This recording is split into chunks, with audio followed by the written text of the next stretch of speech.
Bapak Ibu, saudara-saudari yang terkasih,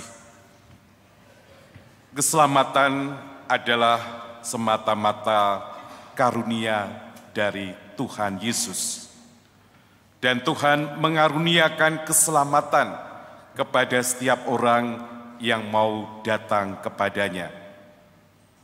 Masalahnya bagaimana orang menerima rahmat keselamatan?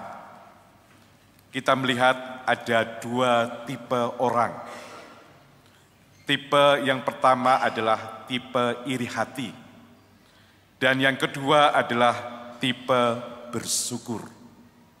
Saudara-saudara yang terkasih, orang yang iri hati adalah orang yang kecewa kalau orang lain beruntung.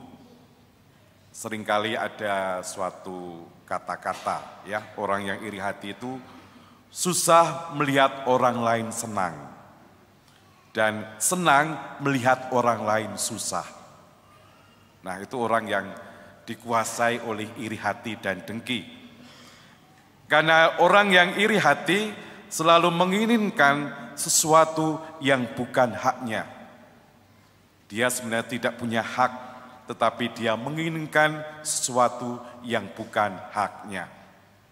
Maka saudara-saudara yang terkasih, orang yang iri hati kita lihat di dalam Injil pagi hari ini, yaitu pada pekerja yang masuk pertama.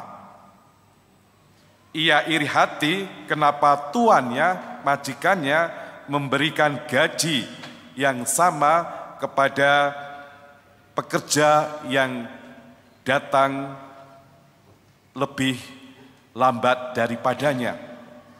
Tadi dikatakan ada jam 12 sampai jam 5 sore. Ia iri hati, ia membanding-bandingkan diri dan ia tidak terima karena dia hanya diberikan 1 dinar. Dia ingin lebih daripada itu. Saudara-saudari yang terkasih, gambaran ini sebenarnya menunjuk kepada orang-orang Farisi dan ahli-ahli Taurat. Orang-orang Farisi merasa diri bahwa ia lebih suci daripada orang lain. Ahli-ahli Taurat merasa dirinya bahwa merekalah yang hanya punya hak keselamatan. Dan mereka menuntut orang lain, memandang mereka sebagai suci, terhormat, dan merekalah yang hanya disanjung-sanjung saja. Maka saudara-saudari yang terkasih, kita melihat bagaimana Tuhan menegur sikap-sikap demikian. Tadi dikatakan di dalam Injil suci dengan tegas Tuhan Yesus menegur sikap mereka. Iri hatikah engkau karena aku murah hati? Maka saudara-saudari yang terkasih, tentu saja kita diajak untuk melihat kembali bagaimana tipe sikap yang kedua di dalam menghadapi menerima keselamatan. Hal ini terjadi di dalam diri Rasul Paulus. Kita melihat di dalam bacaan yang kedua bagaimana Rasul Paulus pertama-tama dia memang mencari dirinya, mencari penghormatan. Tetapi setelah dia bertemu dengan Tuhan Yesus, hidupnya diubah. Karena pertama keselamatan yang ia yakini karena usahanya sendiri, tetapi ternyata karena Tuhan Yesuslah yang memberikan keselamatan kepada dia. Maka setelah dia bertemu dan berjumpa dengan Tuhan Yesus, hidupnya dipenuhi rasa syukur. Yang pertama karena dia mengalami bahwa ia sudah diampuni. Segala kesalahannya, segala pelanggarannya sudah diampuni karena kasih Tuhan Yesus. Dan dia dibangkitkan oleh Tuhan Yesus supaya dia menjadi pewarta Injil. Maka hidupnya semata-mata diperuntukkan untuk melayani Tuhan Yesus. Maka kita dengar bagaimana kesaksian Rasul Paulus. Tadi dikatakan bahwa karena bagiku hidup adalah Kristus dan mati adalah keuntungan.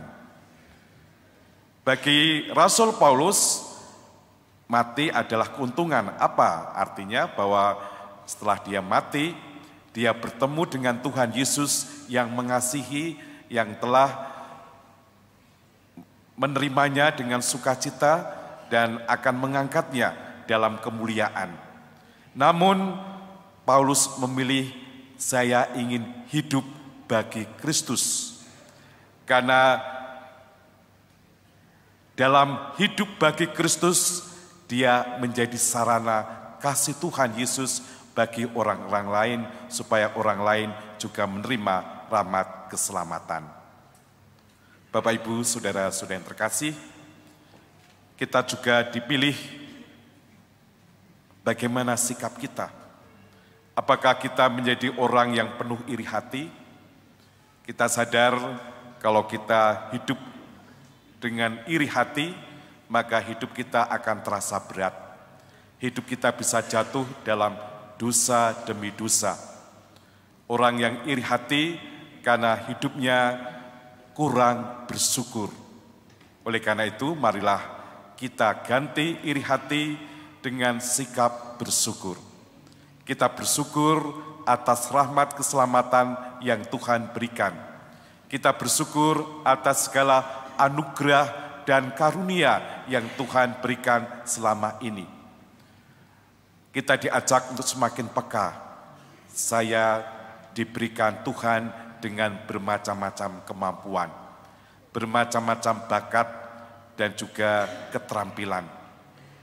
Kalau saya bersyukur, saya akan mempergunakan segala apa yang Tuhan berikan untuk membantu orang lain, untuk menolong orang lain. Sehingga kehadiran saya sungguh dapat berarti bagi orang lain. Dan itu mengalir dari sikap syukur, sikap terima kasih atas berkat yang Tuhan berikan kepada saya. Marilah saudara-saudara terkasih, kita isi hati kita dengan sikap syukur dan kita buang iri hati dari diri kita. Jalan-jalan ke Melati, lebih dulu makan bubur. Mari buang iri hati, isilah dengan sikap syukur. Tuhan memberkati kita semuanya.